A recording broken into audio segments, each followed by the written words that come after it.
The need for clarity in Washington, not just on crypto. The recent ambiguous messaging from the Federal Open Market Committee's meeting, which left markets struggling to interpret signals from the FOMC statement and Chair Jerome Powell's comments, is typical of the abstruse signals that can be found in central bank policy setting. But new tools, such as blockchain's cryptographic verification systems, could guide policymakers' decisions. So, will the Federal Reserve raise rates again at its next meeting? Maybe.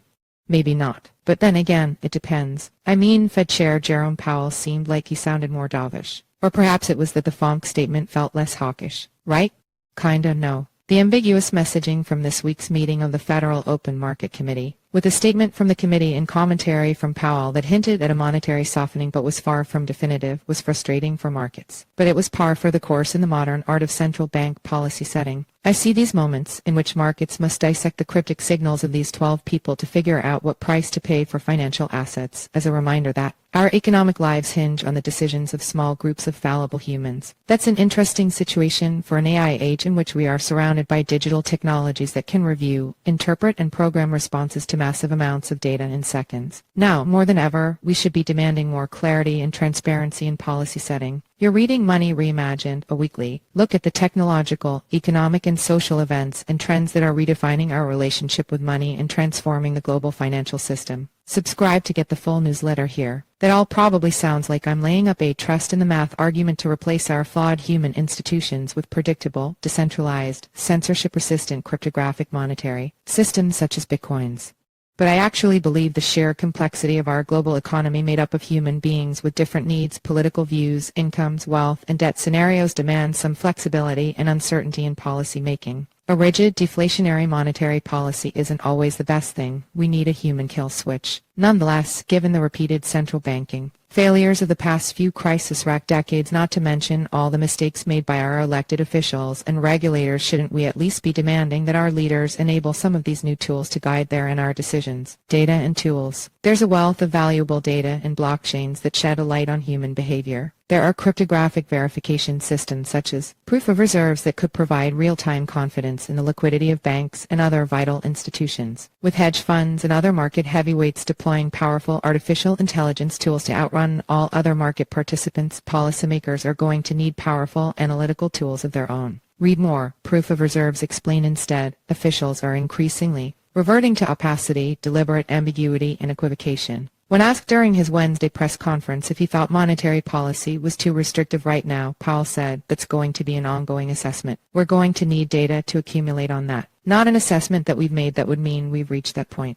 And I just think it's not possible to say that with confidence now." 42 words. Nothing said. To be fair, the art of obfuscation is not a new practice among central bankers. The standard bearer was Alan Greenspan, who occupied the powerful Fed chairmanship for 19 years before his exit in 2006. 2 years before the global financial crisis produced the ultimate legacy of his new economy position, encouraging big banks, low rates, and financial innovations such credit default swaps. The financial crisis of 2008. Greenspan's meandering, obtuse commentary spawned the term Fed speak. There's strategic logic to the cryptic approach. Central bankers want to guide markets to an appropriate balance. They don't want them to misinterpret their intentions and make an excessive response in either direction. But there's also some CYA going on. The less you can commit to taking a clear position, the less you can be blamed for getting it wrong when circumstances turn against you. Other officials. This tendency toward the opaque isn't just for central bankers. Consider the now famous exchange between the chairman of the House Financial Services Committee, Rep.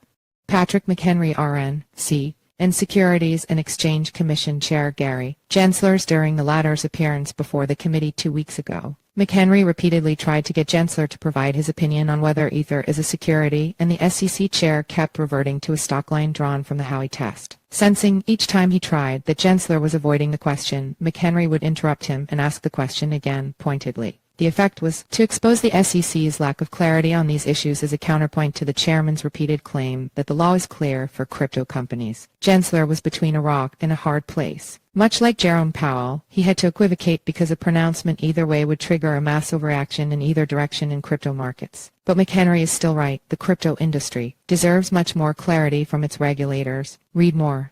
Securities versus commodities. Why it matters for crypto. Part of what's happening is that Congress itself is unable to provide clarity. It can overcome its differences and legislate in a way that would set the right ground rules for the SEC, the Commodities Futures Trade Commission, and other agencies that regulate crypto. That, in turn, is a function of how divided it is really of how divided the American population is. The result is the opposite of the empty word salads used by Powell and Gensler. We get very pointed, unambiguous, opposing statements from influential lawmakers on either side of the political divide. The lack of clarity in this case comes from their failure to come together, to find compromise, and make laws. Just look at the debt ceiling standoff. Regulators and policymakers like Gensler and Powell have to operate within this broken political environment, one marked by the lowest trust ratings in history for government. Their own lack of clarity is a survival mechanism for grappling with this wider uncertainty and malaise. As I mentioned, blockchain and crypto have tools that might be helpful to cut through all that BS. But alas, the U.S.